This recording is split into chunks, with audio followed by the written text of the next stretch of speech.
Hello, everybody. Happy Wednesday afternoon. Hope yours is going well. And we have a new Seahawks video to get to today. No real movement in the subscriber count since yesterday. I think we picked up a few, but no significant movement, no new milestones. But regardless, I want to say once again, thank you to everybody, old and new, who subscribes to the channel. If you were not watching my videos, I would not be making them. And we're still growing at a rate faster than I ever imagined. So, let's swing right into the video. This video is going to be the Wagner Watch. It is Wednesday. It is time to talk about Bobby Wagner. How did he do on Sunday against the Dolphins, and how is he doing through 4 games in 2020? Well, to speak broadly and generally, here's how I would put Bobby Wagner's season so far in 2020, and this will bear out looking at these numbers. Bobby Wagner is bringing a lot of steak to the table, but he's not yet bringing the sizzle. And I'll describe what I mean as we go through this video, but you typically hear people say the opposite when it comes to certain football players. There are a lot of sizzle but no steak. I think that's a pretty common saying that people will use when they're describing a player that is flashy but not productive on a play-to-play basis. Bobby's the opposite. He is bringing a ton of steak to the table, and you will see that in a lot of these numbers that we go through, but in terms of making the big splash plays, he's just not there yet, and I would like to see a few splash plays in the coming games just so he can put a few on his 2020 resume. So let's go through here. His tackle count is way up after this Dolphins game. I think he had like 12 tackles against Miami. It was his best game of the year in terms of his raw tackle numbers. Mostly, or well, not mostly, but partially because Jamal Adams is out. There are just more tackles for him to get, but he's still playing very well, and he is now well on pace to beat my expectations in 2020. He is on pace to break 150. He's not far off from the pace of 159 that he had in 2019. Okay, still no sacks for Bobby. Missed tackles. He added a missed tackle against the Dolphins. He did miss 1 tackle. He has 2 on the year, still pretty much on pace, totally fine within my expectations. His missed tackle percentage is actually exactly what I wanted to see from him in 2020 at 5%. So we're doing pretty good here. He's not missing a critical number of tackles. He's tackling better than he did last year by a little bit. So good stuff here. Solo tackles. He picked up a bunch against the Dolphins. Great stuff from him against the Dolphins. He's up to 21 on the year, on pace for 84, which would put him very close, but not quite at my 2020 expectations for him. So, again, I expect this number to go back down when Jamal Adams gets back, but that's okay because Jamal Adams is playing really well too. So I'm not going to complain about it as long as it results in good plays on defense. And that seems to be what we're getting when Jamal Adams is getting these tackles. So, not worried about this, but he is technically a little off pace.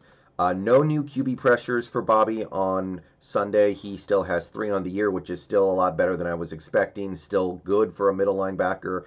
If he keeps this up, he will have one of the most productive pass rushing years for any middle linebacker in football. Tackles for loss, however, he has not had one in the last 3 games. He's still got the 1 he had against the Falcons. So this is kind of starting to paint the trend that I was talking about at the start of this video, and that's further exacerbated by the fact that he has yet to be involved in a turnover this season. He has not forced a fumble, recovered a fumble, or gotten an interception. I wanted him to get to 4 this year. He can still get there easily. I mean, these things tend to come in bunches, but through 4 games, he's got nothing.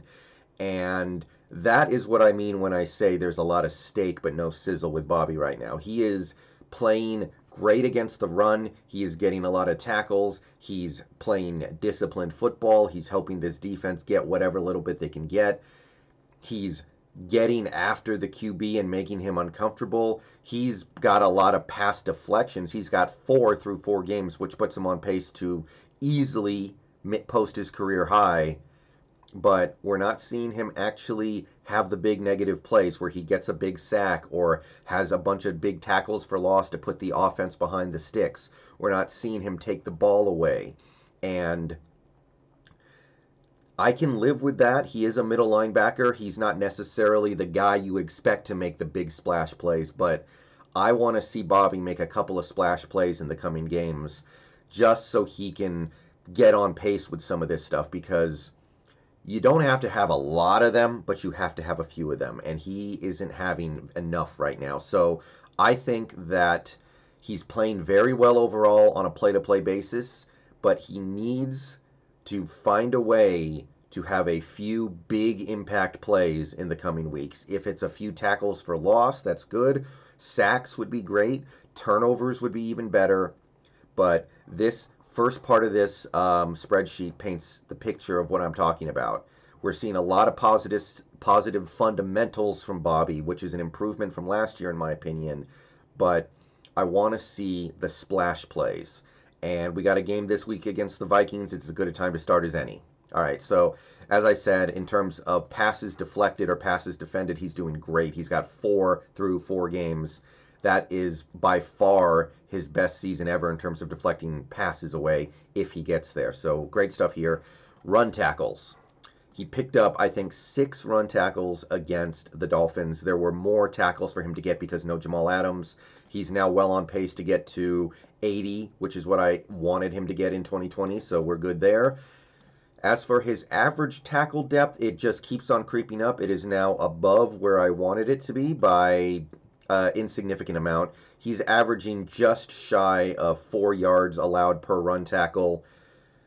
He allowed a couple of longish runs against the Dolphins. I think like a 9-yard run to Fitzpatrick and an 8-yard run to might have been Jordan Howard. I can't remember. But he did surrender a few more yards in the running game than he had in previous games. And he's now above where I wanted. Now, I will say this. Bobby Wagner's run defense in his first 4 games has included playing against Cam Newton, playing against Dak Prescott, and even Ryan Fitzpatrick. We know he's a guy who will scramble for significant gains a few times in a game, even if he's not as prolific as those 2 first guys are necessarily. So if you really drill down into Bobby's run defense so far, most of the yards that he's given up in the running game have been on QB scrambles, which is different from what you will see from a traditional running game. So I think that will even out as the season goes on. We're going to be playing Kirk Cousins this weekend, and Kirk Cousins is not the kind of guy who's going to take off for 9-yard runs very often, so Bobby should not have his number get docked against a guy like Kirk Cousins for stuff like that. We're going to play Jared Goff twice. Jared Goff is not known as somebody who takes off and runs for 10-yard gains frequently. We're going to have games against other relatively immobile quarterbacks as the season goes on. Like, we might have Alex Smith when we play the Washington Redskins, and Alex Smith, with the injury that he had, we know he's not going to be running around very much. So I'm not worried about this, but I'd like to see this number go down when we play less mobile quarterbacks. And I will say this, we're going to be facing our first real challenge in stopping the run this weekend against Dalvin Cook, so keep an eye on that. All right, now we go to his coverage, and this is where Bobby continues to absolutely shine. He is killing it in coverage. Let's go over this stuff. Targets. He's been targeted 17 times through 4 games, which is roughly on pace with what I expected, but there's no way I can be concerned about this. I think he got targeted 4 times against the Dolphins, gave up 3 completions for a handful of yards. He gave up a few yards against the Dolphins. I think if you actually check the edit history, yeah, he gave up 23 yards on 3 completions on 4 targets. So that's very, very workable. I have no issues with a middle linebacker giving up that relatively small amount in coverage. He's still sitting on a 53% completion percentage allowed through 4 games, which is way better than I was hoping. He's on track to give up 36 completions, which would be awesome. On pace to give up close to 325 passing yards, which is way better than last year and better than my hopes for 2020. No touchdowns allowed still. His passer rating allowed is 66.1, which is right up there with the best middle linebackers in coverage in the league last season. And it's more than 40 points better than he was in 2019. So his coverage is great through 4 games. Average depth of target is still 5.8. Once again, this stat is useless unless you are also giving up a high completion percentage, so no concerns there. Air yards allowed is 47. He's on pace to meet my expectations of 200. And 34 yards after the catch allowed after 4 games, which is on pace to destroy my 2020 projection. So he is killing it in coverage. Finally, his pass rush win rate drops a little bit because he blitzed a couple times unsuccessfully against the Dolphins, but still over 14%, which is what I wanted to see from him. And his pass rush win rate is a big improvement over what it was in 2019. So that's all I got. Bobby is playing phenomenal fundamental football through 4 games, but make some plays this weekend against the Vikings. Tackles for loss, sacks, turnovers. Just get the big stuff.